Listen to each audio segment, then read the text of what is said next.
Well, this eerie Lake Huron discovery may be that it possibly contains the remnants of an entire civilization. Whoa, wait, sounds like Atlantis, right? Well, not exactly. But if there really had been an ancient underwater civilization here, it must have been a pretty advanced one. Around 10,000 years ago, two sharp glassy flakes broke off a stone tool and landed on the ground unnoticed. They stayed buried there for thousands of years, until 2013. Then scientists pulled up a small chunk of mud, about the size of a milk carton, from the bottom of Lake Huron, 100 feet underwater. Inside the mud, they found those same two flakes made of obsidian, a shiny black volcanic glass that forms when lava cools quickly. After careful testing, they realized these flakes came from Central Oregon, which is quite a distance, about 2,500 miles away.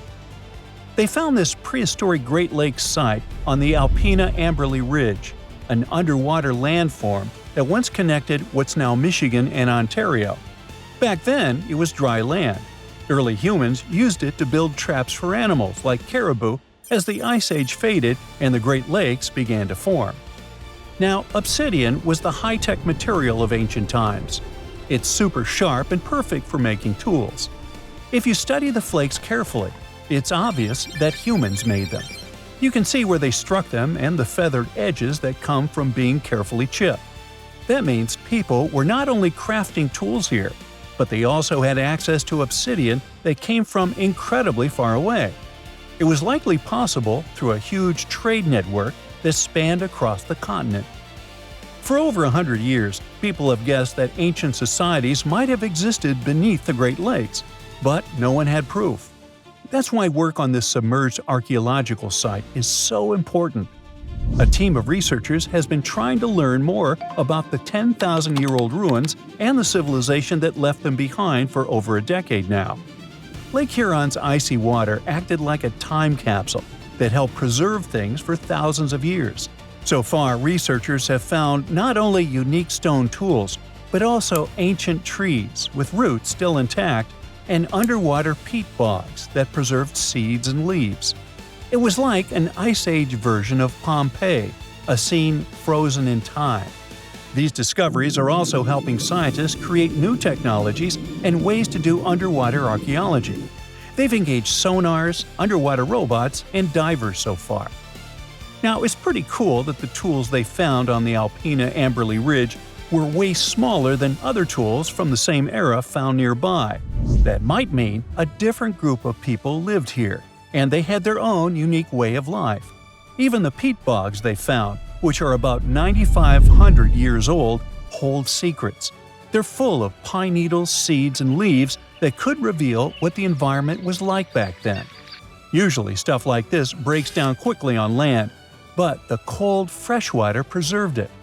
The Michigan team is working with scientists in Cambridge, England, to extract DNA from the remains. If it works, it could finally confirm what animals lived there, and maybe even more. There are still years of discovery on this prehistoric Great Lakes site ahead. Another famous submerged archaeological site is the lost city of Pavlopetri.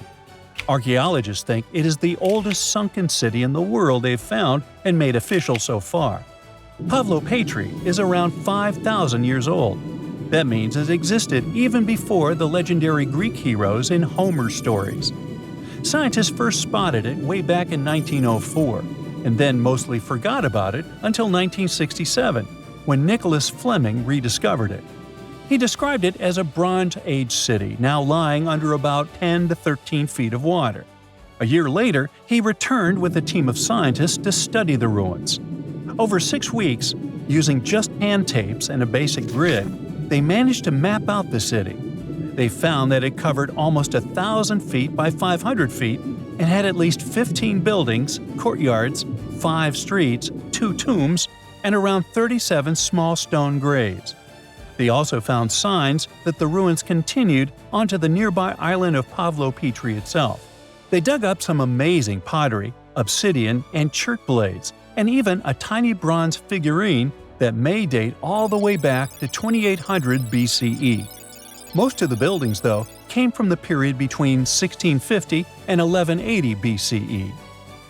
Then scientists left the site alone again until 2009, when a super team of researchers launched a new 5-year project to really dive deep into the history of Pavlopetri.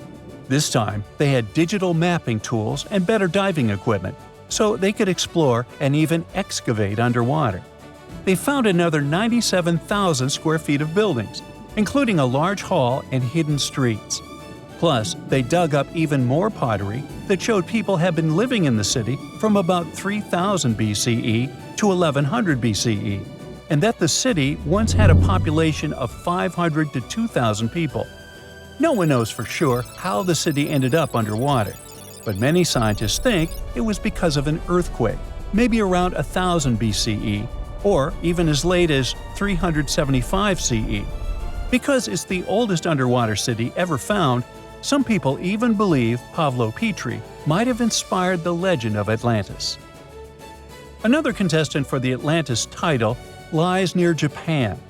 Back in 1986, a local diver was exploring the waters near the Ryukyu Islands when he found a giant structure made of perfectly shaped steps and sharp edges.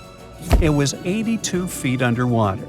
Today, the Yonaguni Monument is one of the most mysterious underwater sites on the planet. The structure is nearly half a football field in size. It looks like a massive stone pyramid with layers of platforms and steps stacked one on top of another. No one really knows where it came from or who built it. Some experts think the monument might be more than 10,000 years old, which would make it older than the Egyptian pyramids. One theory is that it could be the last remains of a lost civilization called Mu, a mythical Pacific society kind of like Atlantis. Others believe an ancient culture that lived in Japan as early as 12,000 BCE might have built it. But many scientists and geologists are skeptical about this possible underwater ancient civilization, even though Yonaguni has narrow passageways, arched openings, and right angles that almost look like city blocks. They say that the site looks a lot like natural rock formations, like the Giant's Causeway in Northern Ireland, for example. The whole monument is still connected to a bigger chunk of bedrock, which means it wasn't built piece by piece. And the way the layers of rock are stacked probably has more to do with earthquakes and tectonic movement. It's located in the very active Pacific Ring of Fire. One marine geologist kept going back down there, and every time he found something new. He says he spotted tool marks in the rock, symbols carved into stone faces, and even rock formations shaped like animals. He believes these carvings point to a culture that came from mainland Asia. He said he had identified 10 different structures off Yonaguni, including a ruined castle, a triumphal arch, 5 temples, and even a huge museum.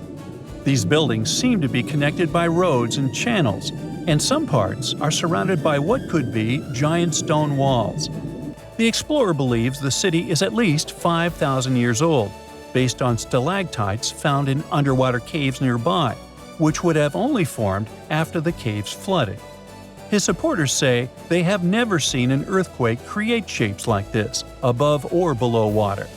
But skeptics blame it all on erosion and insist that whirling underwater currents and sea creatures left holes in the rock.